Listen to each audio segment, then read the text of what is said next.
The British Prime Minister Boris Johnson is urging firms to get ready for a no-deal Brexit, saying there's a strong possibility a UK-EU trade agreement won't be reached. Amid the uncertainty, the EU has published contingency plans to try and ensure the continuation of air services and road freight after the 1st of January. Well, speaking for the first time since the crunch meeting in Brussels this week, Mr Johnson said the current offer on the table was unacceptable. Why? He said the UK couldn't be locked into the EU's regulatory rules. Really, just in the last couple of weeks, they've brought back the idea of this equivalence between the UK and the EU, which basically means that whatever new laws they brought in, we would have to follow, or else face punishment, sanctions, tariffs, or whatever. And clearly that's not a sensible way to proceed. It's unlike any other free trade deal. Now is the time for the public and for businesses to get ready for January the 1st. Because, believe me, there's going to be change either way.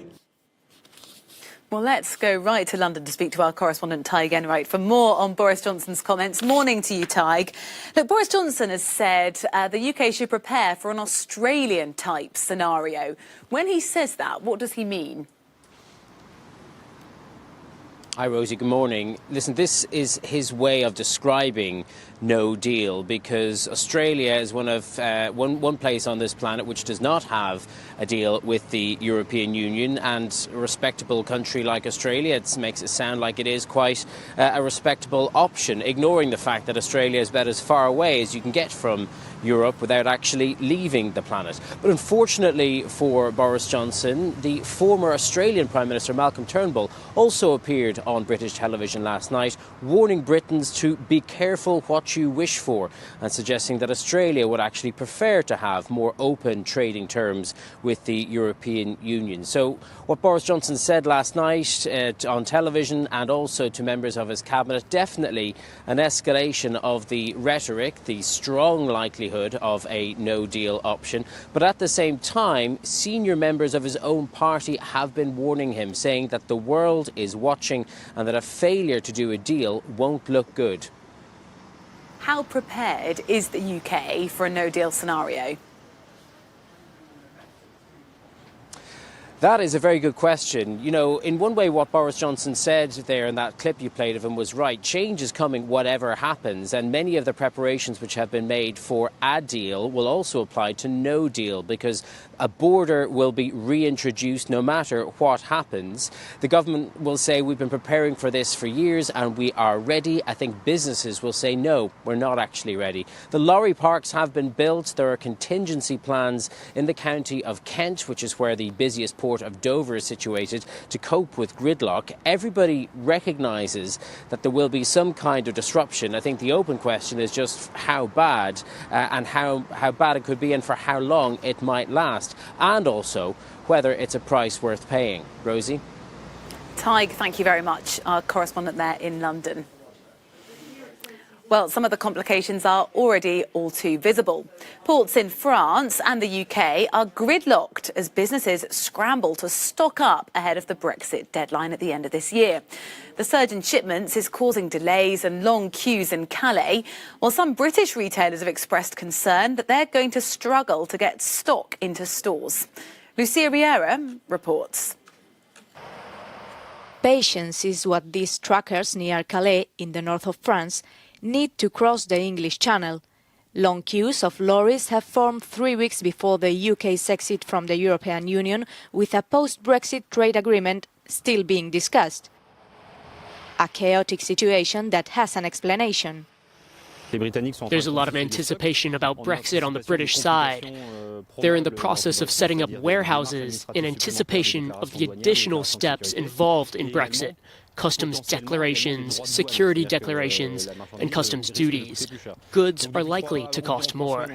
For the last 3 weeks, we've seen an increase in stock flows to the UK. Places like the port and the tunnel are not able to cope with this increase. Another reason for this long wait for truckers is the drop in tourism. Maritime companies have also reduced the number of ferries available. We have an increase in lorries, but fewer ferries to transport them to Great Britain. France is the UK's gateway to Europe, with 80% of the road traffic passing through. In 2019, 3.4 million lorries crossed the channel, and a train also runs through the tunnel every 3 minutes. In total, 30 million passengers cross the border every year, and the Gare du Nord in Paris is preparing for Brexit. We've recruited 600 additional customs officers to deal with Brexit, and of those 600 officers, some of them are posted here. From January the 1st, the Gare du Nord becomes an exit point from the European Union, an exit point from the internal market.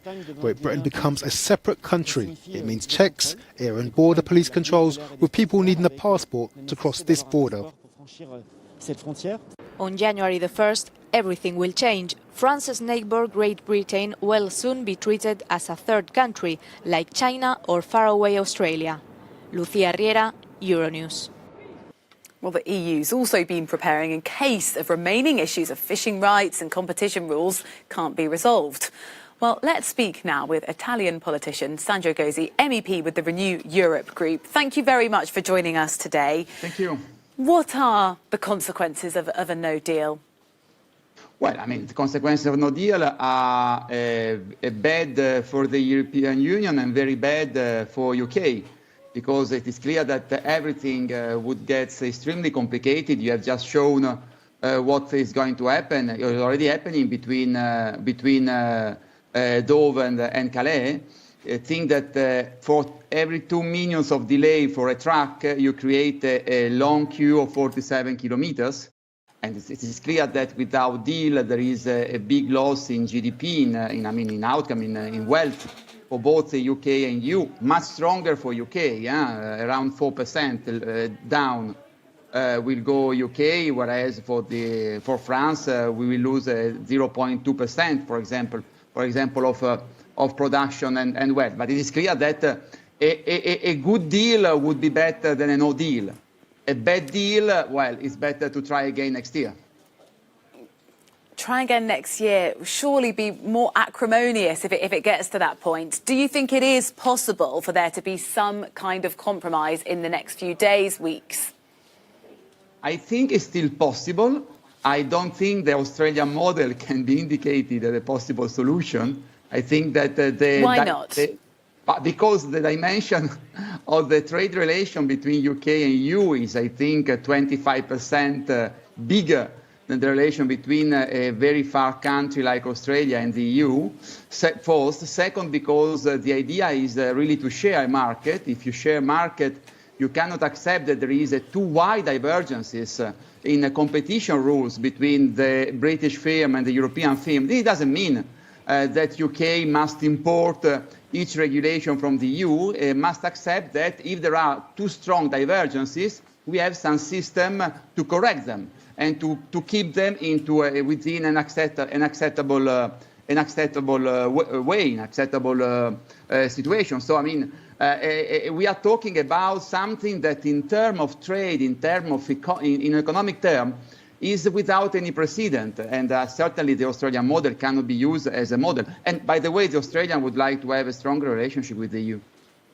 I mean, Boris Johnson has certainly said we need to prepare for something that looks like the Australian style. We just talked about that with our correspondent. Look, we talk about deadlines all the time on Brexit, but this Sunday, Ursula von der Leyen and Boris Johnson have said that's the deadline by which we've got to decide if there's going to be a deal or not. Who holds the balance of power as we head towards Sunday? The balance of power is in the middle, between 27 countries which have stood united, contrary to what someone could think in London. And there isn't even a good cop, bad cop role between France and Germany. Germany and France agree on the stand that the European Union has to take on one side. And the other side, there is UK. Then where the power stands, where the balance of power stands. On one side, you have a bloc of almost 500 million citizens and the biggest market in the world. On the other side, you have a very important, respectable country of 60 million citizens, and which doesn't represent the first market in the world. I leave it to you to decide where the balance of power stays. Well, we'll be following developments here on Euronews. Thank you very much for your analysis, Sandro Gozi, MEP with the Renew Europe Group.